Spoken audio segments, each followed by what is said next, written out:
Learning with the pros.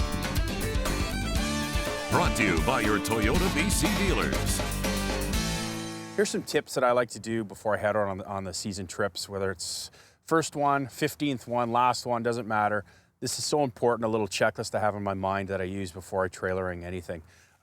Start at the back of the truck and work your way to the back of the boat is a quick thing that I like to do too. Okay, so what I've done here is we've already got the boat hooked up onto the receiver here. Throw a padlock on, make sure the pin's locked in there, locked in place so it doesn't pop up. Crossing your chains, something that's really important I found even in the past, having those chains locked. If the receiver does pop off or the trailer pops off the receiver, so to say, it's got something nice to rest on. It won't be digging in the ground and causing huge problems. It'll rest there and you're able to stop and get it taken care of properly. Plug lights in, make sure the lights are working. I just got the hazards on for now and we'll go down back and check those to make sure. But again, I'm just going from the back of the truck to the back of the boat here. Okay, the wheel's all locked into place. Boat is secured in with a safety chain.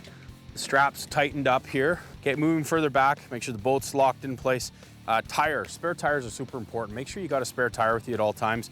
Nothing worse than having a flat on the side of the road and not having a tire to place it with. Speaking of replacing the tire, most tire irons in the vehicles that come now won't fit your trailer. So make sure you check that before. The Toyota one happens to fit my trailer nicely, so I got lucky. But I've been on other trips where they don't fit on different boats, and nothing worse than having a flat tire, no tire iron even to change it with, right? Moving back again, bearings are serviced at least once every 2 years. If you're in salt water, just double check them. Make sure that the salt water doesn't get in. And if you have any issues, any play or anything in the tire, get those bearings done. Again, you don't want to blow a bearing coming off the highway here. Okay, like I said, I got the hazard lights on right now and I can see from here that both hazards are working. Okay, I'm just gonna walk up to the front of the truck. I'm gonna flip on the right and left turn signal and go from there. So last but not least is make sure you're covering up your assets here. Get a nice cover for the boat, one that you can actually store and also one that you can trailer with as well too. Lots of buckles and stuff to make sure it's tight.